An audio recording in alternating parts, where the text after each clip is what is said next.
चलिए दोस्तों, आज का हमारा टॉपिक है a non polar dielectric slab placed in between the parallel plates of capacitor. तो ये कैपेसिटर है हमारे पास, parallel plate capacitor.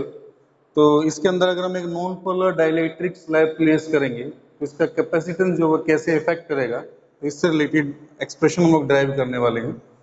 We have a parallel plate capacitor. Starting में जैसे मान लीजिए कि इसके बीच में वैक्यूम है, ठीक है। तो we know that electric field setup in between the parallel plates of the capacitor. तो इलेक्ट्रिक फील्ड की डायरेक्शन होती है पॉजिटिव टू नेगेटिव। ये इलेक्ट्रिक फील्ड सेटअप होगा ई नोट वैक्यूम के साथ, और ई नोट की वैल्यू क्या होती है, sigma by epsilon nought, where sigma is the surface charge density that is charge per unit area. A will be the area of each plate, और epsilon nought जो यहाँ पर इलेक्ट्रिकल परमिटिविटी। ए जो है it will be area of each plate. ये जो दो plates हमने ली है उनका एरिया कितना लिया हमने, ए। तो when a dielectric slab is inserted in between the parallel plates, what will happen. अगर हम एक डाइलेक्ट्रिक स्लैब प्लेस करते हैं प्लेट्स के बीच में, नॉन पोलर डाइलेक्ट्रिक स्लैब, तो ये नॉन पोलर डाइलेक्ट्रिक स्लैब हमने प्लेस किया जिसका थिकनेस जो था वो क्या था, टी, ठीक है। तो टी थिकनेस था। तो when a dielectric slab is introduced in between the parallel plates, we know that due to dielectric polarization, इसमें डाइलेक्ट्रिक पोलराइजेशन होगी, जो नॉन पोलर एटम्स या मॉलिक्यूल्स वो पोलर एटम्स या मॉलिक्यूल्स में कन्वर्ट हो जाएंगे। तो उसकी वजह से जो इलेक्ट्रिक फील्ड इसके अंदर जो सेटअप होगी वो रिड्यूस्ड इलेक्ट्रिक फील्ड होगी। तो जो net electric field inside the dielectric slab होगा उसको ईएम से मैं लिख रहा हूँ, it will be E nought जो आपका अप्लाइड था minus E P, where E P is the it is the electric field, induced electric field due to dielectric polarization. तो जो डाइलेक्ट्रिक पोलराइजेशन होगा उसकी वजह से इलेक्ट्रिक फील्ड एक इंड्यूस होगी इसमें, which is opposite in direction to the applied electric field. तो जो अप्लाइड इलेक्ट्रिक फील्ड था ये, इसके अपोजिट डायरेक्शन में ये ईपी इंड्यूस होगा। तो इसकी वजह से जो नेट फील्ड है इनसाइड द डाइलेक्ट्रिक वो रिड्यूस्ड इलेक्ट्रिक फील्ड होगा। तो this is called reduced electric field, reduced electric field inside dielectric. तो डाइलेक्ट्रिक के अंदर ये रिड्यूस्ड इलेक्ट्रिक फील्ड आपके पास आ रहा है, ठीक है। तो now what we will conclude here कि in between the parallel plates of the capacitor there are two electric fields. दो इलेक्ट्रिक फील्ड काम कर रहे हैं, एक ई नोट और एक हमारे पास ई एम। ये जो ई नोट इलेक्ट्रिक फील्ड है ये outside the slab, outside the dielectric slab काम करेगा, और स्लैब के अंदर जो इलेक्ट्रिक फील्ड होगा वो आपका ये E M net electric field होगा, which is reduced electric field, ठीक है। तो ये दो इलेक्ट्रिक फील्ड यहाँ पर ऑपरेट कर रहे हैं। तो हमने क्या कंक्लूड किया यहाँ पे कि there are two electric fields, electric field, hence electric field E nought operates in region. कौन से रीजन में काम कर रहा है, outside the slab, that is D minus T region. D minus T, D will be the separation between the plates और T इसका हमने क्या लिया था, थिकनेस। तो डी माइनस टी रीजन में ये फील्ड काम कर रहा है। And electric field E M which is reduced electric field ये है, it operates in region within region T, यानी कि जो स्लैब है within the slab, within the thickness of the slab, ये रिड्यूस्ड इलेक्ट्रिक फील्ड काम कर रहा था। तो जो पोटेंशियल जनरेट होगा, जो पोटेंशियल जनरेट होगा वो किसके इक्वल होगा उसमें आप समझ सकते हैं। Hence electric potential difference generated, तो पोटेंशियल डिफरेंस के लिए ये रिलेशन आ जाएगा V is equal to E nought. ये जो फील्ड था वो काम कर रहा था D माइनस टी रीजन में, E naught multiply by D minus T, and plus ये जो फील्ड है वो काम कर रहा है टी रीजन के अंदर, तो E M multiply by T, ये पोटेंशियल हो जाएगा।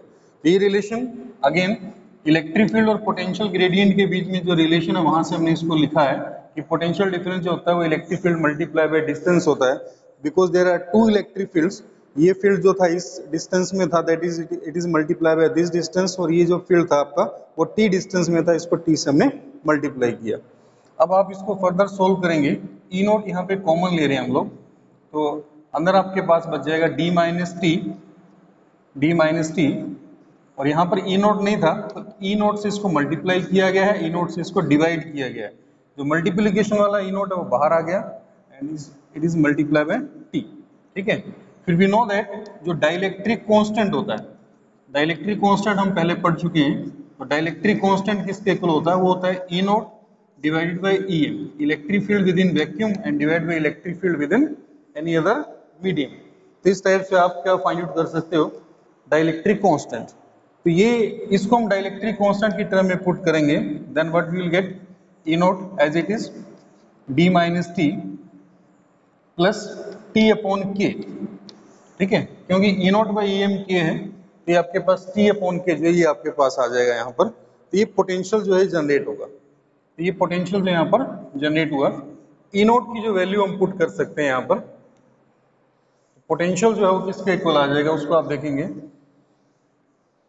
Potential V it is equal to E naught की वैल्यू पुट करेंगे sigma by epsilon naught that is Q upon A epsilon naught, और ऊपर आपके पास ये आ जाएगा D minus T plus T upon K, ये आपके पास रिलेशन आ जाएगा। तो ये पोटेंशियल जनरेट हुआ।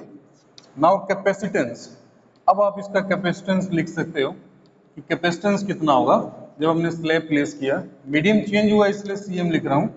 कैपेसिटेंस किसके इक्वल होता है, charge divided by potential generated.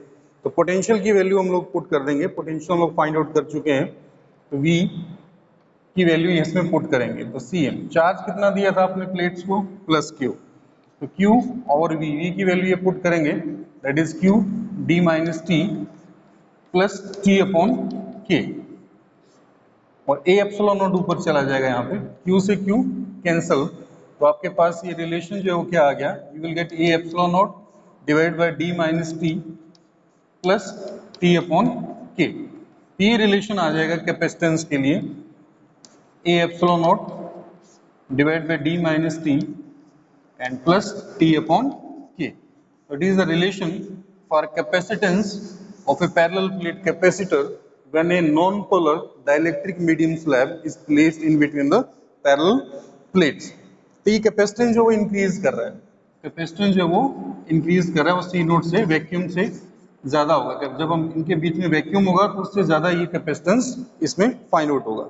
ठीक है, इसमें एक स्पेशल केस भी आप कर सकते हो, मान लीजिए कि जो स्लैब है इसकी थिकनेस हम इंक्रीज करते हैं and it filled whole space in between the parallel plates, then capacitance जो वो कैसे अफेक्ट करेगा उसको भी आप देख सकते हो। If whole space in between parallel plates of capacitor